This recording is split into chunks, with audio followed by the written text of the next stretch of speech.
Sebuah mobil berplat merah mengalami ringsek parah di bagian depan setelah menabrak tiang papan reklame di Rumah Sakit Siloam, Jambi Selatan, Kota Jambi.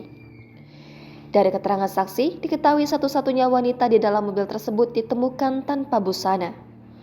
Warga juga menyebut mobil itu sempat terlibat aksi kejar-kejaran hingga akhirnya mengalami kecelakaan. Seorang saksi di lokasi mengatakan ada 3 orang di dalam mobil itu yang masih berusia muda. Di dalam mobil itu ada 1 pria dan 2 wanita muda. Namun, wanita di dalam mobil itu ditemukan dalam kondisi tanpa busana. Mobil dinas pejabat pemerintahan itu diduga dibawa oleh yang bukan pemilik resminya.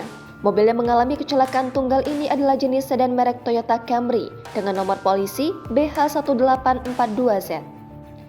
Informasi awal, kecelakaan itu terjadi saat mobil melaju dari arah Bandara Lama menuju ke Hehok. Sesampainya di depan Rumah Sakit Siloam, mobil lepas kendali menabrak tiang papan reklame yang berada di pembatas jalan jalur 2 itu. Setelah itu, mobil kemudian menabrak minibus Toyota Calya.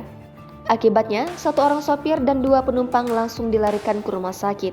Dari keterangan Simatupang, pemilik mobil Calya diduga mobil sedan sudah dikejar oleh sejumlah orang. Bahkan kata dia, kondisi penumpang wanita dalam kondisi tanpa busana saat berada di dalam mobil. Jangan lupa subscribe, share, komen, dan like ya.